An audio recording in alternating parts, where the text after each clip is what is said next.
You can call the Cavaliers game last night against the Indiana Pacers a disastrous loss, a disastrous ending. Use the word disaster. Absolutely. 120 to 119. The Cavaliers fall to the Pacers. But there is a disaster within the disaster that I want to talk more about. Hey, everybody. Welcome back to Cavs Digest. Billy BB with you. I usually say excited to talk Cavs basketball. I am upset. I'm as upset as anyone else. Devastating loss. Thought we had it wrapped up. Thought the Cavaliers were set. Thought they were back. Felt like Donovan Mitchell gave his all because the guys are coming back for Indiana. I don't know. That might be another video to get into later. Just a terrible, terrible loss last night as the Cavs fall 120 to 119. Tyrese Halliburton nails a three over Ty Jerome. Wink, wink. We'll talk more about him in just a minute. To make it 120, 119, and Cavs barely could even get a shot off. I don't even think Sam Merrill's shot would have counted. Bad.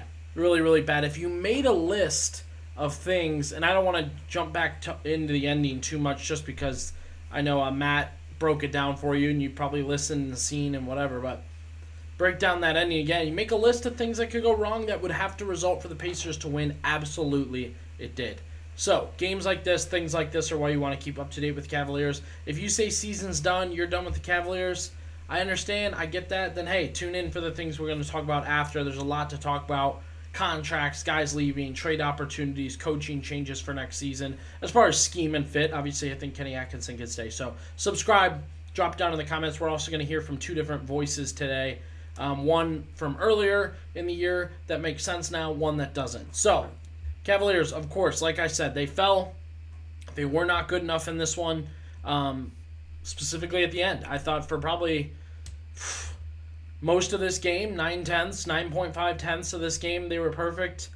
Did everything they needed to do to win. Had some electric plays, highlights on highlights. You know, this was going to be an all-time Donovan Mitchell moment in Cleveland, and it's spoiled. It's spoiled. We know what happened. We know the ending. I mean, if you don't by now, then go back and watch Matt's video. He reacted to it. However, I personally want to talk about something that I noticed about halfway through the game and kept track of, and I noticed it especially when they lost, it became more clear to me. And that was the disaster that was Ty Jerome last night. You needed guys to step up.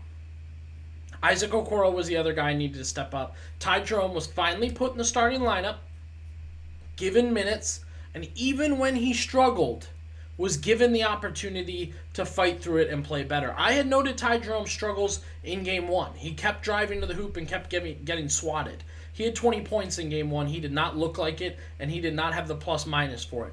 Game 2, he backed it up with an all-time stinker of a game. This is a man in a contract year trying to prove he should have been the sixth man of the year, and boy, does he look overmatched and overwhelmed last night specifically as we jump from the Heat to the Pacers.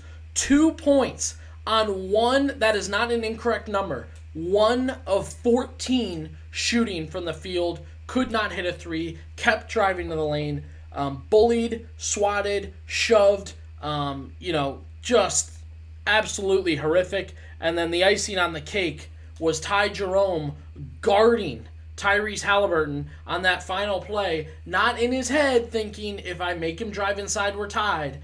He said, whatever, give up the three. I'm going to try and guard. Steps back, knocks down the three.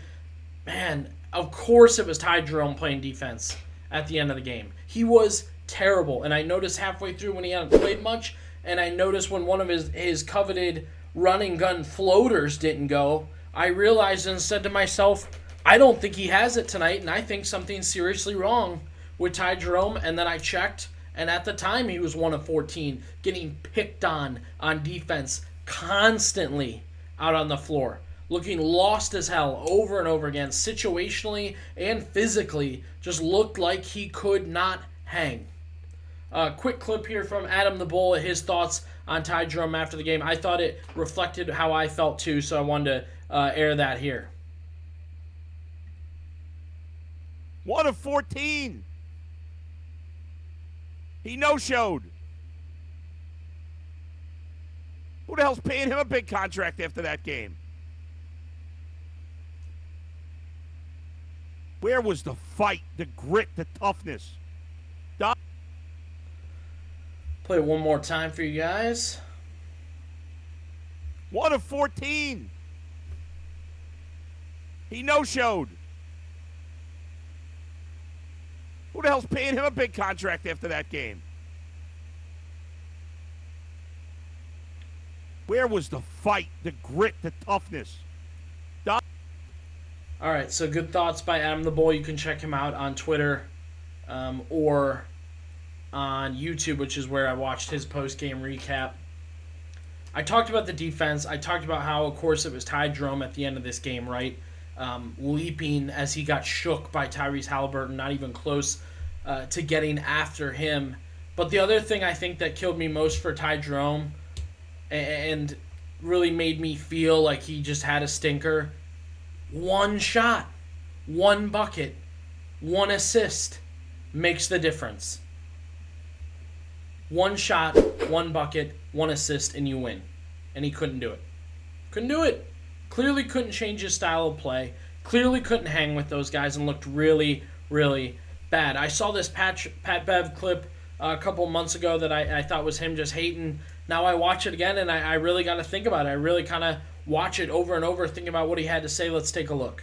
But I wasn't giving enough love to young Ty Jerome. Virginia's... I know you like Jerome or Tyrone or whatever Rome it is because he's white, but that he ain't playing in the playoffs, not at a high level. You see him checking the game, slow feet don't eat. Yeah, you see him, a white man like that checking the game, he got to be able to give you 30 real quick, or you got to be able to get some defensive stops, because that's all the playoffs is. If not, they go pick on them. Yeah, it ain't nothing against them. You know, you can get away with it regular season, 82 games, you catch them up on the back-to-back, you need some energy. But when it's a 7-game series, mano-a-mano, and coaches only playing 8 motherfuckers, and little Jerome getting that motherfucker, oh yeah, he go get tested. And the minute he don't slide him the way he needs to slide him wrong, his ass gonna be on that bench. That's how I go in the NBA.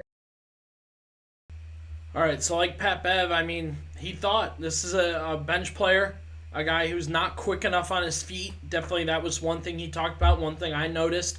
Again, the physicality and the quickness he can't keep up with. I know what Ty Jerome is. I know he's the 7th guy off your bench. It's DeAndre Hunter than him. And I understand that he was put in a starting role against one of the final 8 teams in the NBA. I grasp all that. One bucket, one assist would have made the difference. He couldn't even put up a mediocre performance in a starting role in a must-win game when the leader of your team is getting beat down to get buckets to try and help you win, and Jerome couldn't get it done. You can drop down into the comments. Do you blame Ty Jerome? Is it as bad as I am making it out to be, or as I feel it is? Or was it, hey, this is a non-starter starting in a playoff game, and that fizzles out and rises to the top performance? Do you believe Ty Jerome can bounce back? That's now 2 bad performances. I know we talked about he scored in Game 1. He was not good in Game 1, and he was terrible in Game 2. I don't know what he gives in Game 3. You can let me know what you think there. Do you want to start him? Do you want to give his minutes to Javonte Green? To Craig Porter, who had a weird, good and bad 4 minutes of play? Maybe give Craig Porter his minutes. I'm not sure. Drop down in the comments, and be sure to subscribe to Cavs Digest.